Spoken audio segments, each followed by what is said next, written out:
So sometimes you have to sit back and you have to think about what you've learned from crazy things like a global pandemic, which you never expected to experience in your life.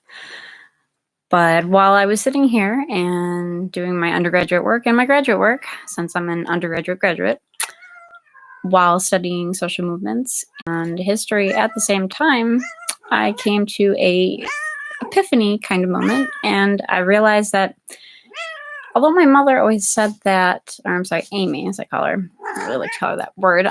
So Amy, my egg donor, as she always said, I would always be a burden to society, a financial and emotional burden because I'm sick. And I always would believe that until I realized that, you know what, I'm not actually the one that has disabled myself from society. Society decided to disable itself from me. And I want to share these thoughts with other people who may be in the same circumstances, because maybe you're, a mother of a child with a rare disease or a complicated chronic illness, or maybe you have complicated chronic illnesses and you also have a child with complicated chronic illnesses. And forever, it's always been the blame put on you. You're not good enough because you can't, be super mom while you're sick and also take care of your child and do everything perfectly and then also work 40 hours a week because, well, I don't know about you, but I'm only one person and I have not yet, perfected replicating myself, because that's the only way that that would be possible. But it could also be possible if society could look at this pandemic from a different perspective, maybe the perspective of the eyes of somebody that's lived disabled their entire life. But disabled in what way? Because honestly, when you think about it, there's so many great things that I could do, especially with the fact that I just got a degree in the biochemistry of rare disease. I definitely know there's very many applications and jobs that I could be doing right now from my home, like everybody else's. But why am I not? Oh, right, because I'm too disabled to work. But I don't know, there's people answering for PayPal and stuff on the phone, and they're complaining that they're working from home and that, their technology might not be perfect. And I was like, well, actually, you're working from home in the comfort of your own home. And I don't know, the technology isn't perfect, but technology is never perfect. And that's how I know IT work, because, well, Windows were meant to be broken. That's how I developed a trade. But, they're complaining about it. And I was like, you don't realize the gift that you have right now. You're able to work in the comfort of your own home without society judging you, when all that I've ever wanted was to be able to work, whether it was a hybrid of being partly remote because of my diseases in the life that I have, and, partially being in an office or having it be mostly remote or what have you. But I always knew that there was always a way to make it work. And then what did society do? Well, everything got flipped upside down. So I don't know, disabled, not disabled, it didn't really matter anymore, did it? Because all that actually mattered was that we need to keep the planet safe by working from home. So apparently we were able to do it the entire time, which, well, I already knew and I already been saying for years. But hey, society, wake up! Guess what?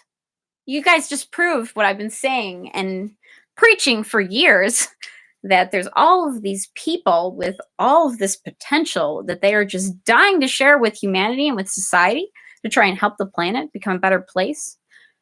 But society has disabled itself to us because it's not allowing us to participate in society in any productive way. It doesn't want, our work because it's from home. But now guess what? Everybody's been working from home. So guess what? There never was a difference to begin with. And guess what? I actually feel like 32 years of pain and guilt have been lifted off of my shoulders. And I don't know, there's just so much more room for my heart and my soul to grow now that I've realized this, that I wanted to share it with you.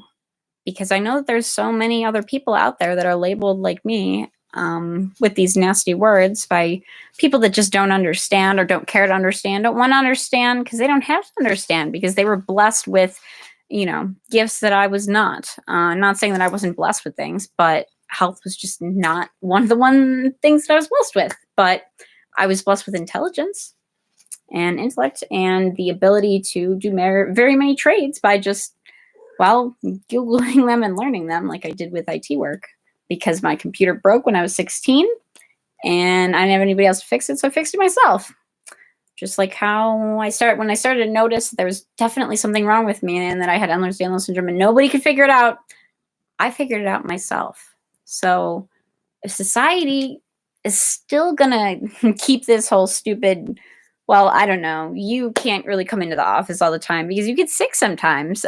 So your work is not worthy. Well, then guess what? You guys don't deserve it. Society does not deserve my intellect if that's the way that it's going to act, especially after this pandemic has now just exposed that remotely we can do school and we can also work and keep people from, dying of this deadly pandemic. So that's what I wanted to share with you because I think that is one massive, realization that the people that are called disabled or are said to, not be of use to the world because they're too sick or whatever, or that they're a burden. It's not really true because everybody has something within them that's special and unique to them and only them that they can offer to the world. And it's up to the world as to whether or not it's going to decide to open itself up to that honor and that privilege to get that.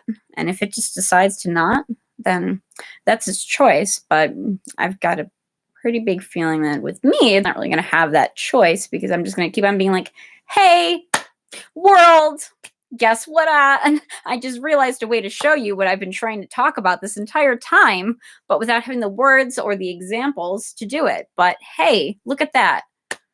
The coronavirus. What did it do? It made it so people had to work and do school from their homes. What have people been doing? Just that. And what's happening? Well, people are working, getting money, contributing to society, keeping people safe from home. Oh my goodness. So I don't know, I could even just do a basic job like calls, like how they have people working remotely from home with IT support, since I am an IT technician. But then again, I do have a degree in biochemistry. So I don't know, I could probably do something with that remotely or non-remotely or hybrid remotely. But my entire point is that society was built on a broken framework. And all that we keep on trying to do is patch a broken frame, patch a broken skeleton, per se. It's kind of like the Windows operating system. You can only put so many patches on it until you realize that it's just a whole bunch of Band-Aids just to try and cover up the problem.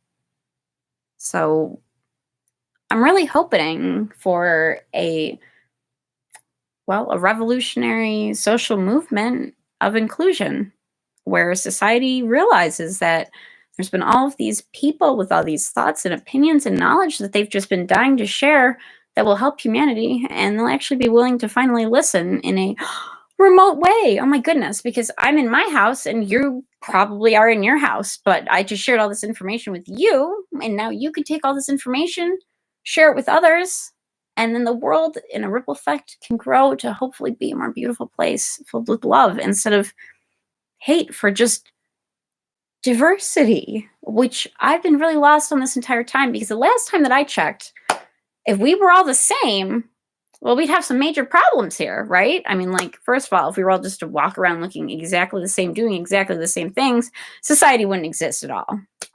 Diversity has been the fact of life since, life existed, even before humans existed. Guess what? There was already diversity, because guess what? Everybody's different. All of our genetics are different, which means that we're all diverse, which is why I just don't understand why it's such a problem to the point where people had to put a name on it, diversity. Because when I was attending the rare disease conferences that I went to last year, I actually brought this up because I was trying to finish my bachelor's degree without taking the diversity course since they only wanted to focus on African American diversity. And I feel like there's just, I don't know, way more than just that for diversity. So I thought it was very unfair.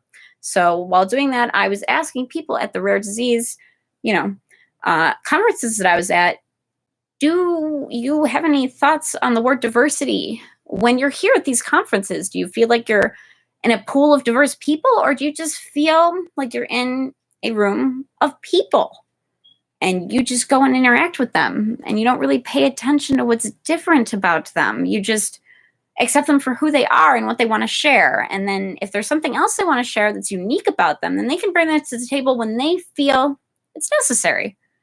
But you don't need to point it out. Why do people need to point it out? Why does it matter what color my skin is? I mean, it could be iridescent. It could be blue. It could be purple. I could be freaking transparent. It doesn't actually matter. All that really matters is my thoughts and my actions that I impart onto the world and the legacy that I leave behind. And I want that to be a legacy of love. I want it to be a legacy of understanding. And it needs to be a legacy of inclusion, especially for the legacy of the late Dr. Roswell Park VIII, a dear friend of mine who's gone. And it is now partially up to me to keep his memory alive and his ideals alive. And these are his ideals. This is how he felt right before he passed. He sent me an email saying that he actually finally realized, he was like, I finally understand why what you're doing in Congress is so important, why you were so adamant about going, why you were saying that it was absolutely needed now, sooner than now, to fix these problems as he was dying of a rare cancer. So I just want the world to realize that in these times of tragedy, with all this, all the scare around us with the pandemic, people dying, people being hospitalized, our loved ones getting sick, I understand your pain. I've been sick my whole life. I actually don't know what it's like to not be sick or to not be in pain. My first memories are of pain and sickness and just feeling like I was dying all the time, which just got worse and worse and worse and worse and worse as time went on and I got older and I developed more conditions. And I had a son, and now I have a son to take care of too on top of all that. And hey, I just want to work remotely from home like everybody else is right now.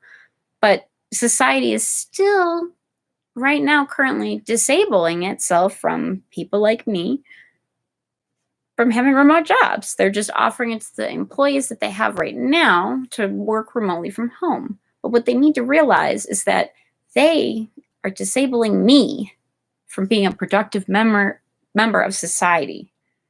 I am not disabling myself to being a productive member of society.